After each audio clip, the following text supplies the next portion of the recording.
Hello students, in this lecture of jurisprudence, I am going to discuss with you the definition of jurisprudence given by Gray and Professor Allen. First of all, starting from the definition of Gray, Gray has defined jurisprudence as a science of law. He says that jurisprudence is a science of law in which there is systematic arrangement of rules, which systematic arrangement of rules is followed by the courts and principles involved in these rules. According to Gray, jurisprudence can be classified into three categories: particular jurisprudence, comparative jurisprudence, and general jurisprudence. In particular jurisprudence, it is a science of law of a particular community. Okay.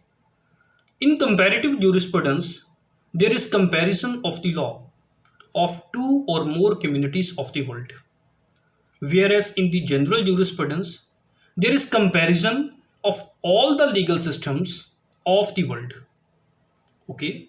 In this way, he made the classification of jurisprudence into three categories. In particular jurisprudence, there is science of law of the particular community. In comparative jurisprudence, there is comparison of the law of two or more communities. And in general jurisprudence, there is comparison of all the legal systems of the world. But there were criticism to the definition of Gray by Stone. Stone has criticized the Gray's definition of jurisprudence, and he said that Gray has failed to determine any province of jurisprudence. According to Stone, Gray has not determined that what will be the area of the study of the jurisprudence. On the contrary, Gray has reduced the jurisprudence to merely the arrangement of the rules which is followed by the courts. That means to say, if any law is not incorporated in rules, whether it will not be the subject matter of the study of jurisprudence.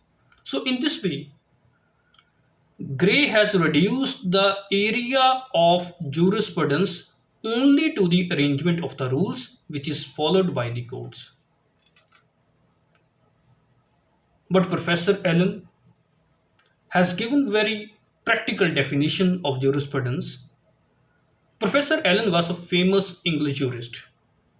He defined jurisprudence as scientific synthesis of the essential principles of law. He says that jurisprudence is the scientific combination of all the essential principles of law. According to Professor Allen, jurisprudence is a study in which all the essential principles of law are scientifically combined together. Though this definition of jurisprudence given by Professor Allen may seem to be theoretical definition, but what is the true that this definition gives very true view of the nature of the subject of jurisprudence. And Professor Allen had taken into notice the widening scope of law in its various aspects when he says that jurisprudence is a scientific synthesis of the essential principles of law. Because a preposition which is not regarded as law today may be included in the term of law in the future. So it will also be included in the study of jurisprudence thereafter. The rules which are not considered as law may become the law in the coming time in future, because the tests which were laid down to determine whether a given rule is law or not are changing very fast and giving place to new ones which may include many other rules which were not included in law in the past. So Professor Allen has given very practical definition when he says that jurisprudence is a scientific combination of all the essential principles of law, and there was not any criticism to the definition of Professor Allen. Now, it is very important to conclude here that from lecture number 2 to the present lecture, we had discussed the definition of jurisprudence given by various jurists. First of all, we had discussed the definition of Austin, thereafter Holland, then the definition of jurisprudence given by Salmond, Professor Allen, and Gray, and which is the best definition of jurisprudence. It is very important to conclude here. From all the definitions discussed from lecture number 2 to the present lecture, the definition of jurisprudence given by Austin is relatively more correct. Although there were some criticisms which were faced by the definition of Austin, even then, the definition of Austin, the definition of jurisprudence given by Austin is relatively more correct.